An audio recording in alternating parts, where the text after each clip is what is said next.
एक सज्जन हमसे डिबेट में कहने लगे कि साहब हम तो काल्पनिक मानते हैं। तो एंकर ने कहा भाई ये तो काल्पनिक मानते हैं।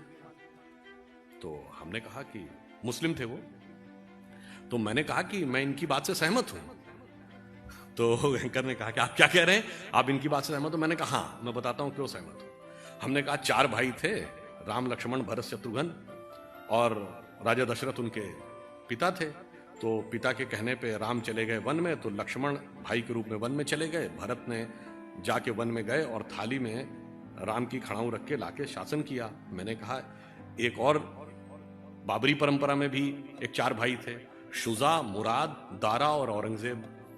मैंने कहा एक ने बाकी 3 का कत्ल कर दिया, बाप को जेल में डाल दिया, और इतने से भी उसे संतोष नहीं हुआ, अपने सगे बड़े भाई दारा शिकोह का सर काटकर थाली में सजाकर जेल में बंद अपने बाप के पास भेजा। तो मैंने कहा जिन्होंने थाली में भाइयों के कटे हुए सर देखे हों, उन्हें थाली में रखी हुई भाइयों की खड़ाऊ कल्पना ही लगेगी, इसमें इनका कोई दोष नहीं।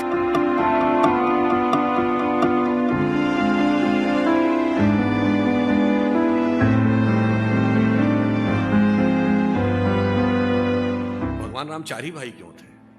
3 या 5 भी तो हो सकते थे। हमारे हर चीज का रीजन है। 4 भाई किस बात के प्रतीक हैं? 4 पुरुषार्थ, धर्म, अर्थ, काम, मोक्ष। श्री राम धर्म के प्रतीक हैं, लक्ष्मण जी काम के प्रतीक हैं, मोक्ष के प्रतीक भरत हैं, और अर्थ के प्रतीक शत्रुघ्न हैं। इसीलिए लक्ष्मण ही वन में क्यों गए राम के साथ? क्योंकि कामना या काम जो है सदैव धर्म के साथ संलग्न ही रहना चाहिए, उसके साथ पृथक नहीं हो सकता, तभी वो सन्मार्ग पे रहेगा। और भरत ने ही खड़ाऊ रख के शासन क्यों किया? क्योंकि मोक्ष प्राप्त करने के लिए अंतर की यात्रा करनी है, एक प्रतीक को भी सामने रख के आप वह यात्रा कर सकते हैं। और शत्रुघ्न अयोध्या में ही क्यों रहे?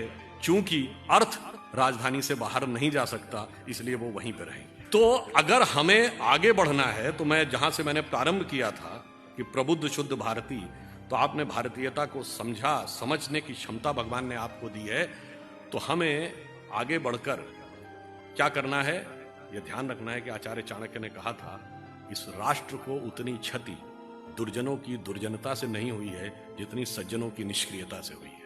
मैं बताना चाहता हूं, भगवान श्री कृष्ण हिंदू भी हैं, हिंदू धर्म के भी प्रतीक हैं, वही तत्व है, और हिंदुत्व भी वो है। 1986 शाबानो केस, सुप्रीम कोर्ट का जजमेंट पलट दिया जाता है। क्यों? तत्कालीन भारत सरकार ये स्टैंड लेती है कि मजहबी मामला है, मजहबी मामले में कोर्ट का दखल सुई की नोक के बराबर भी नहीं होगा। अगर कुछ कह दिया तो पार्लियामेंट संशोधन करके पलट देगी। और अगले वर्ष जब श्री राम जन्मभूमि का विषय आता है तो कहते हैं भगवान कहां पैदा हुए, इसमें तुम्हारा सुई की नोक के बराबर दखल नहीं होगा। अदालत में साबित करना पड़ेगा, कागज और सबूतों पे साबित करना पड़ेगा। और इतना ही नहीं था, यह भी साबित करना पड़ेगा कि यही अयोध्या थी कि नहीं, यह भी साबित करना पड़ेगा कि राम भी हुए थे कि नहीं, या उनके एक नेता ने बोला था 10,000 कमरे थे तो इसमें हुए थे कि नहीं। यह वहां न्याय की पराकाष्ठा थी, इसलिए फिर वह हिंदुत्व भी दिखाना पड़ता।